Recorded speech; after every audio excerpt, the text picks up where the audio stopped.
दोस्तों, पार्ट 1 में हमने एक प्रचलित कथा बताई जिसके अनुसार एक मंदिर में श्री कृष्ण जी को एक टक दिखने से श्री कृष्ण जी उनके साथ हमेशा हमेशा के लिए चले जाते हैं। अगर आपने इसके पीछे छुपी प्रथम कथा नहीं सुनी तो जल्दी से चैनल पर जाकर पार्ट 1 देखें। तो दोस्तों, इसके पीछे की एक दूसरी कथा यह है कि कृष्ण भक्तों में, खास तौर पर बिहारी जी के भक्तों में एक कथा बहुत ही प्रचलित है। इस कथा के अनुसार एक बार एक गरीब ब्राह्मण बांके बिहारी जी का सच्चा भक्त था।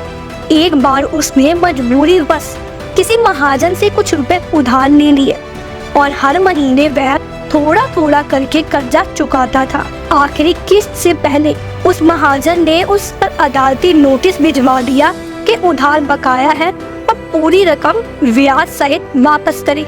यह सब देख ब्राह्मण बहुत ही ज्यादा परेशान। उसने महाजन के पास जाकर उससे बहुत सफाई दी पर कोई असर नहीं हुआ। देखते देखते मामला कोर्ट में पहुंचा। कोर्ट में भी ब्राह्मण ने जज से वही बात कही, मैंने सारा पैसा चुका दिया है। जज ने पूछा, कोई गवाह है जिसके सामने तुम महाजन को पैसा देते थे? कुछ समय सोचने के बाद उसने जवाब दिया कि बिहारी जी के मंदिर के पास वह पैसे देता था। और उस ब्राह्मण ने अदालत में मंदिर का पता भी नोट करवा दिया। फिर अदालत की ओर से मंदिर के पते पर कुछ लोगों को भेजा गया। वहाँ पर एक नोटिस बिहारी जी के सामने रख दिया गया। फिर आया सुनवाई का दिन।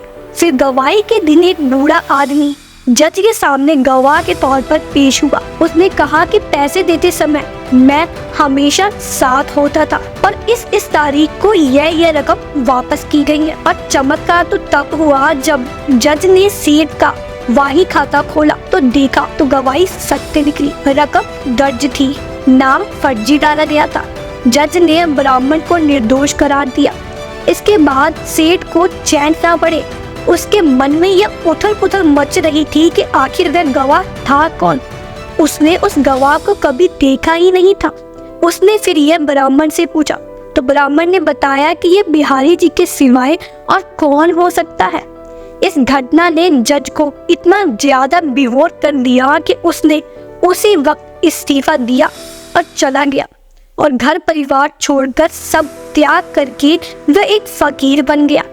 लोगों का यह भी कहना है कि यह न्यायाधीश जज बहुत साल बाद पागल बाबा के नाम से वृंदावन लौट कर आया था। अब सवाल यह है कि क्या ऐसे पॉसिबल है कि भगवान अपने भक्त की भक्ति में खुश होकर अपना सिंहासन छोड़कर भक्त के साथ चल पड़े?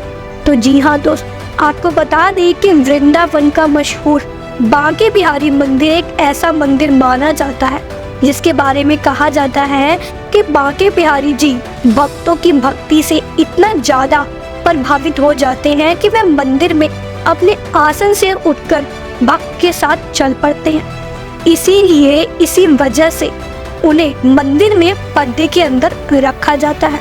उनकी बस एक झलक ही भक्तों को दिखाई जाती है।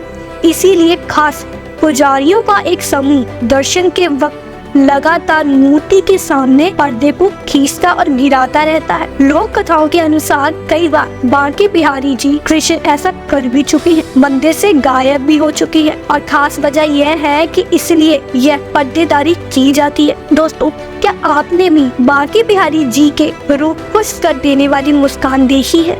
क्या आपने कभी बांके बिहारी जी के दर्शन किए हैं? हमें कमेंट सेक्शन में जरूर लिखें और कमेंट सेक्शन में बांके बिहारी जी की जय लिखना बिल्कुल न भूलें। वीडियो अच्छी लगे तो लाइक करें और अपने मित्रों को शेयर करना बिल्कुल न भूलें। और चैनल पर नए हैं तो चैनल को सब्सक्राइब करके बेल आइकन जरूर दबाएं।